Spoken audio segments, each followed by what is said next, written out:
Hi, my name's Ismail Taylor Kamara, and for the last 4 years I was the training coordinator for a VCAL program, which is a Victorian Certificate of Applied Learning, which is the alternative to VCE.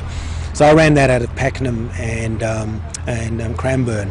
So it's really an activity-based, sort of really inciting young people from the age of 15 to sort of 19 to really re-engage back into learning and re-engage back into who they are and into themselves. Where I am now, I'm a chaplain at Pakenham Secondary School. The chaplaincy position, although I guess we know a chaplain as a religious base, but it's actually more than that. It's more about welfare. And welfare from a holistic point of view. So welfare is really being the conduit that connects students, firstly to themselves, firstly to family, with teachers, and integrate them into the schools. Yeah, what we find is that lots of students disengage if they don't feel included, so they become excluded, and usually that's because people don't recognise who they are. They don't recognise who they are and what a great contribution they can be to society and to the school and to a whole. And you know, when you're in a school that has 30 or 40 students in a class, it's easy to get lost. It's easy to feel that you're not wanted, and you're not going to be heard. So having a program like this that we're creating is about re-engaging back into community, re-engaging to school, re-engaging to self and to others, building leadership skills, building confidence, resilience, overcoming anxieties, which is the highest cause to depression and then to suicide. We want to mitigate these things. We want to be people that are going to stand for a cause that's going to support our youth of tomorrow, who are going to be the leaders, who are going to be the doctors, the engineers, the tradies, the parliamentarians. If we can't lay a strong foundation from them, irrespective of where they come from, whether they were born here or born overseas, now they're here. As far as I'm concerned, they're Australians of today. Then we've got to make sure that we set a great foundation for them. And for us, that's really, really important.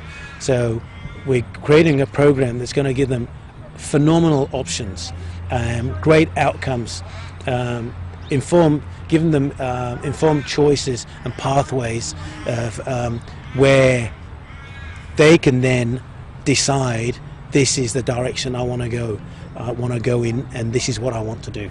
I spent 25 years in the military. What they gave me is a whole range of experiences in developing people, from training recruits through to developing intelligence operators, and not just giving them technical skills, but giving them the right attitude and mechanisms to succeed in some very difficult and challenging environments. There's an opportunity that's being presented, put together a program to help kids develop. So what I want to do is take some of those skills and experiences that I've gained, using a farm as a basis, give them opportunities to look at problems and then look at how to resolve problems.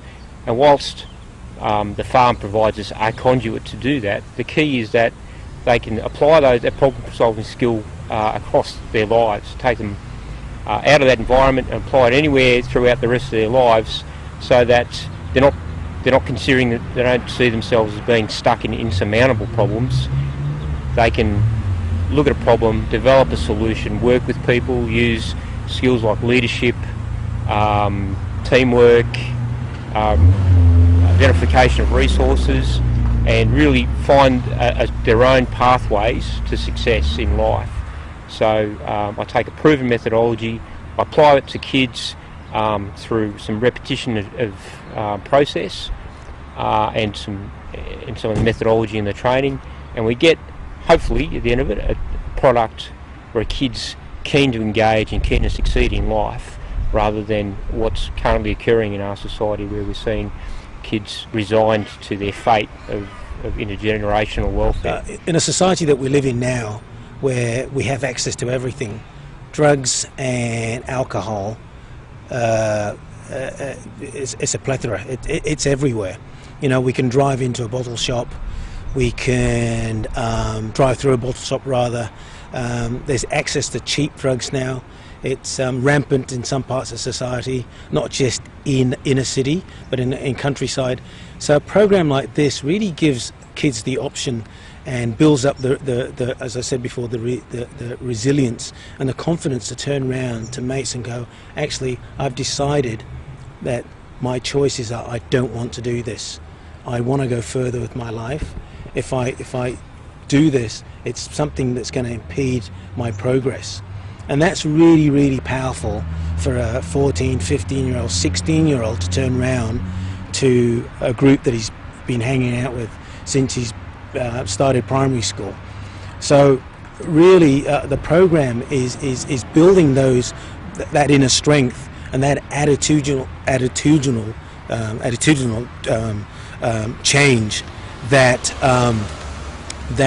it's so like I said before, it's so rampant in our society, where everybody feels that they have to comply with what the local community is doing or what the family is doing. Somebody's got to be a change in that family. Somebody's got to change, as Rob said, there's got to be a generational change. Hey, maybe you could be the first student to get your Year 12 pass in that family. Wouldn't that be fantastic to have that shift? And that happens. I've seen it happen in the VCAR program. So I think, you know, programs like this are really, really important to reinforce that, to reinforce that shift, to say to our next generation, you know, you can do this. It's okay to say no, and it's okay to say yes. This is what I want to do. Dad, I don't want to be a plumber. I want to be an actor. I want to explore my creativity. Why not? I want to be a writer. You know, I don't want to be a tradie. Oh, I don't want to be a doctor. Or I don't want to be a lawyer like everybody else in the family. Hey, I want to be a mechanic. That's what I enjoy doing. Why not? You know, it's confidence across the board. It's laying a foundation to say you have a choice. These are the pathways.